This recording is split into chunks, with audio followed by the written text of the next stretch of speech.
যে নারী তার বাবার বাড়ির লোকজনের কথায় তার স্বামীর ঘর ছাড়বে, একদিন এমন সময় আসবে একাকী নিঃস্ব হয়ে দুঃখে দুঃখে মরবে।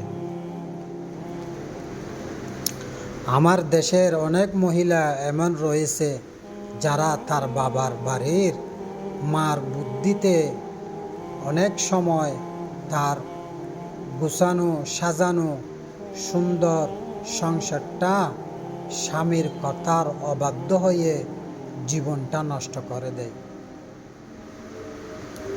আসলে মেয়েরা বুঝে না, আসলে মেয়েরা বুঝতে চায় না। বিয়ের পরে স্বামী ছাড়া তার বাপ মাও তার আপন থাকে না। বুঝবে কখন জানেন? যখন বুঝবে তালাক হয়ে যাবে, মেয়ের গায়ে ডিভোর্সের দাগ লাগবে, তার সতীত্ব এবং সম্মান সমাজে নষ্ট হয়ে যাবে, তখন বুঝবে।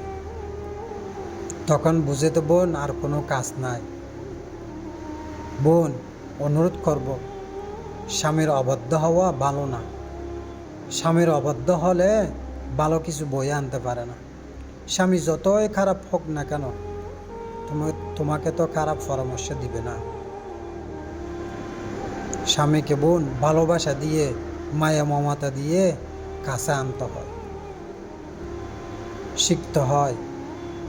আপনি আপনার মায়ের বুদ্ধিতে, আপনার বোনের বুদ্ধিতে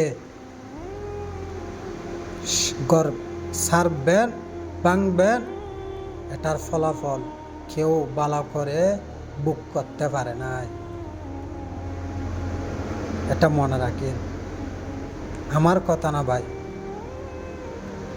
আল্লাহর কথা।